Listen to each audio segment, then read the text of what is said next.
कुछ सालों बाद ना जाने क्या होगा, जब धड़कन से जा जुदा होगा।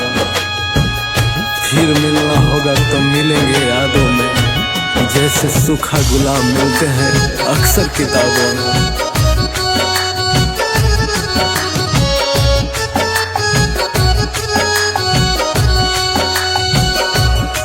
कैसे जिया वो जान के बिना,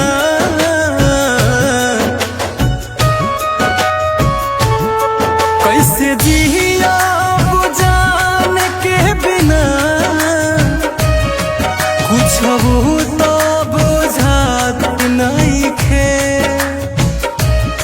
हमरा जान के सुरातिया भुलात नहीं खे, हाँ भुलात नहीं खे, हाँ भुलात नहीं खे, हाँ भुलात नहीं खे।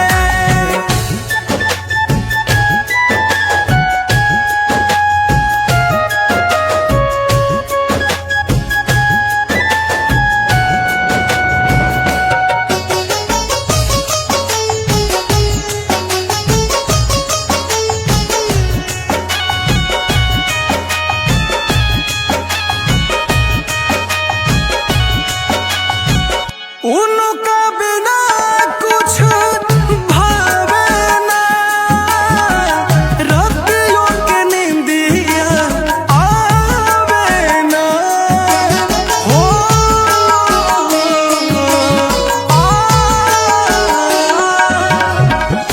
उनका बिना कुछ भावे ना, रातियों के नींदिया बिना लागे न मन, कैसे सही उलझन बिरह जगावे दहिया में झोंकाई पवन। अब पिपरा के छाँव भी सोहात नहीं के, हमरा जान के सुरातिया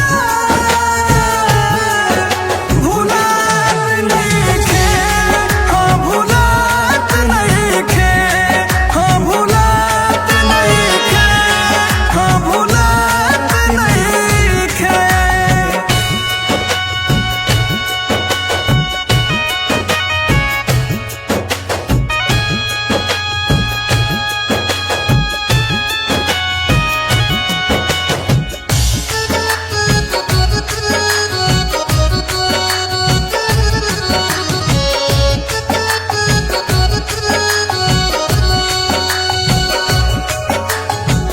कैसे होई है जान बाटे हमरो फिक्रिया, मन करे चल जाई उड़ी के भिरिया।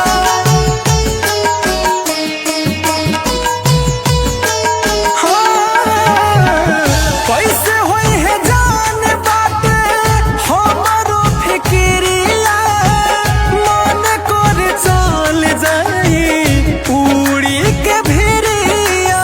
दर्द प्रीतिया के घर बनल भितिया